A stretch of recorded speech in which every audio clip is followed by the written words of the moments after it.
through the ranks, not because I was, I'm not going to tell you it's because I was the most talented person in the newsroom, but I will tell you this, Alex. I think it had a large degree, to a large extent, it had to do with my worldview. I had a worldview that was different from anybody else in that newsroom and practically any other newsroom in the country, which stemmed in large part due to the fact that I'm a Christian. And, so I see the world as a Christian. And a lot of people back then, my colleagues would say, well, you're a Christian, well, aren't you biased? And I say, well, everybody's biased, but my bias is to pursue the truth, because the Bible tells us, you seek the truth and it will set you free. So that has always been my bias. What's true? What's real? And anyway, that different worldview positions me to see stories that my colleagues never saw. They never saw them coming. And so this put me in good favor with my bosses.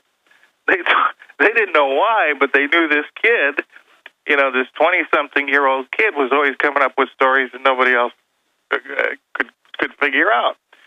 And so I by the time I was 27, I was running the newsroom of the Los Angeles Herald Examiner.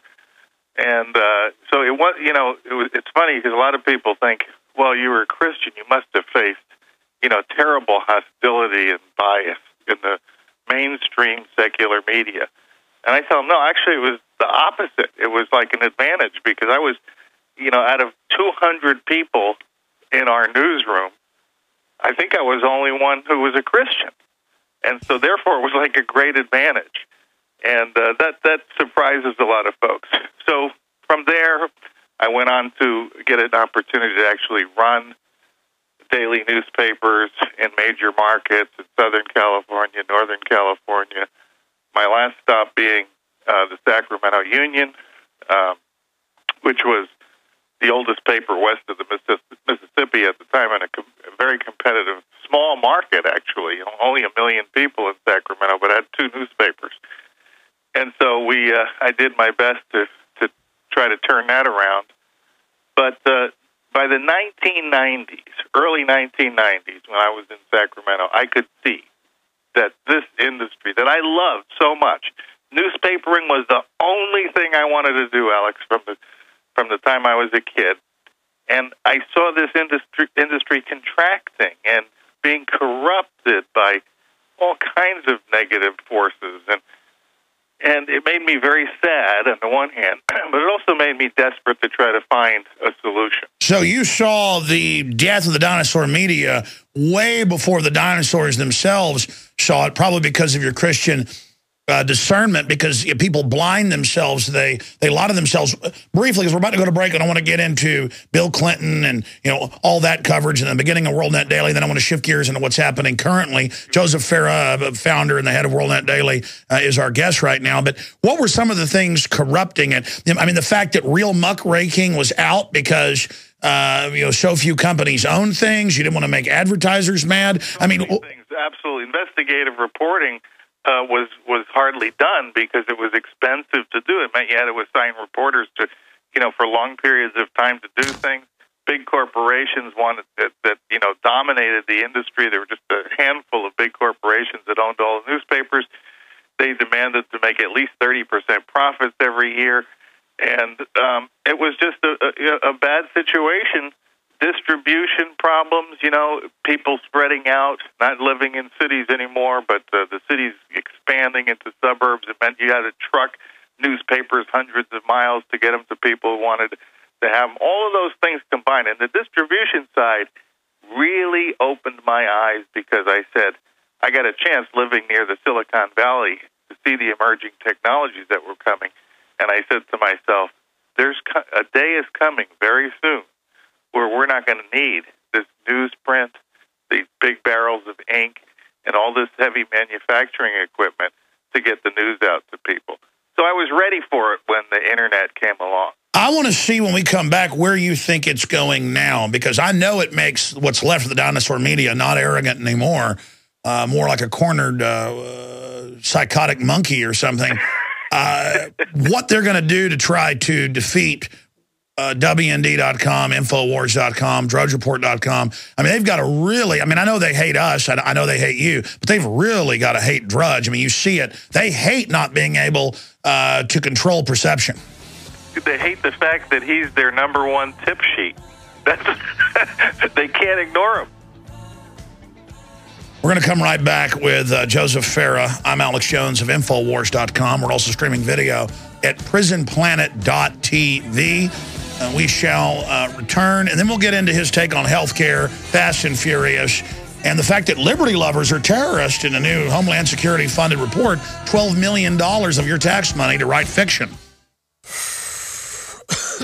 Are you... All right, we are back live. We've got the founder of WorldNetDaily on. He's broken so many giant national, international stories with real investigative reporting. You can disagree with some of their political views or whatever. That isn't what matters. The point is, I'm sure Joseph disagrees with some of the things I say and do. The point is, he's a maverick and he's real and he's in charge of his operation. That is so rare today, even with the big internet out there, to have something that's powerful and independent. Oh, there's lots of things out there that, you know, again, I don't want to get off into it all day. It's just so interesting to actually have real independent groups out there, and I think that's where we left it off. This is a short segment, Joseph. Long one coming up to get into, you know, current issues that are happening. But since you, as a trailblazer, were able to see where things were going and position things, show that you were able to be a major force when you'd already been one before, but even bigger, where do you see things going in the future? Boy, I wish I knew, but I think that you're on the cutting edge, Mr. Jones. For one thing, I really admire what you're doing with the television stuff, and I think, you know, we all recognize that a lot of people access information in different ways, and I think you're doing a heck of a job with that. You know, kind of being in both worlds, print and TV, and of course on radio. I think that's what it's going to take. We're going to have to be more diversified in what we do.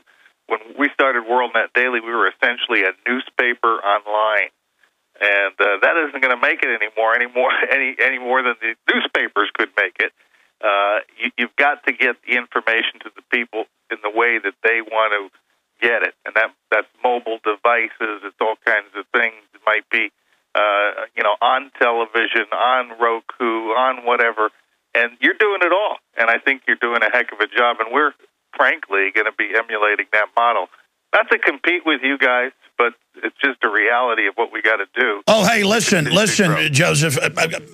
I mean, like when I was at your office and got to meet your wife and your great crew, I don't see any of this as even competing. This is about defeating the globalists because we don't have a future. I mean, the model that I've developed, I don't even see it as a model. It's any way I can get the word out to people, I'm going to use it because I don't want my guns being taken. I don't want to be forcibly inoculated. I don't want government-run health care with a bunch of eugenicists in control of it. And now shifting gears into that, how right we were. Joseph, you were, again, one of the first groups to really mainstream that a world government was coming. Now they're on CNBC saying we're conquered by foreign banks. What do you make of this planetary corporate fascist system that funds communists at the grassroots to take over? What do you make of this model? What would you call it? Fascism. That's what I mean. That's the only name for it. It's not communism. That's you know, the left likes to think that there's some kind of a distinction here, but when you've got major corporations in bed with government, there's only one name for that. Look it up in the dictionary, and it's fascism. And we're headed, you know, the trend is to a worldwide fascist cabal. And so you and I and Drudge and people like that need to stick together because I think the thing that unifies us all is we are dead set opposed to that. We believe in free enterprise. We believe in freedom of speech. We believe in a healthy and lively public debate on issues, and there are no sacred cows. And we don't like the TSA groping our wives and children. Yeah, especially our children. I've seen it before my own eyes, and you've done a heck of a job in championing that story. very proud of what you've done there. Well, my children want to go on an airplane, but I can't physically watch them do it to them, so I can't. I mean, it's not like I choose not to fly with my family. I can't hardly... I watch children being drug away, separated, start crying, and the TSA come and bow up in this weird perv posture. And that's why, and then I'm seething with anger for weeks, Joseph. So, I mean, you know, this is really upsetting me. Yeah, we saw it more than 10 years ago, even, you know, well before even 9/11 with one of our own preteen daughters. And my wife can tell you about that experience someday. I want to hear it right now, and I'd love to get your wife on. She's an amazing person. Stay there. We're going to be right back with Joseph Farah. We are back live, ladies and gentlemen, Monday through Friday, 11 a.m. to 2 p.m. Central Standard Time. And then, of course, back weekends, 4 to 6 p.m. with the Sunday show, InfoWars Nightly News, 7 o'clock Central every evening, Prisonplanet.tv. We're going to go back to Joseph Farah of WorldNetDaily here in just a moment. Something they're reporting on as well is dreams from my real father. I think it's convincing that his real father is the communist Frank Marshall Davis. The whole thing fits. That is available at InfoWarsShop.com. Also, the Greater Good film exposing the deadly vaccines. We're going to talk some about that in the next hour with Dr. Russell Blaylock. All available at InfoWarsShop.com. Now, going back to Joseph Farah. All right, moving quick now. There's so much to talk about. I mean, I talked about where the media is going, where you came from. But now, before we get into the economy and before we get into all the other things that are happening, the healthcare takeover, what else is front and center that you'd like to talk about, Joseph? Well, gee, that's a tough one. I mean, to me, I think this Fast and Furious thing, which you mentioned earlier, is probably one of the biggest government scandals I have ever witnessed in my lifetime. If you think about it, you know, hey, nobody died at Watergate, you know? Yeah. I mean, we took out the President of the United States over that. But in this case, what we've got is a situation where it seems more and more clear every day that this was a government operation with the motivation behind it to disarm Americans and to make the case against individual ownership of firearms for Americans. And the sneaky way they did that was to show how nasty these guns are because they're too available in America, so we let them go over the Mexican border. They wind up in the hands of drug cartels, and people get murdered.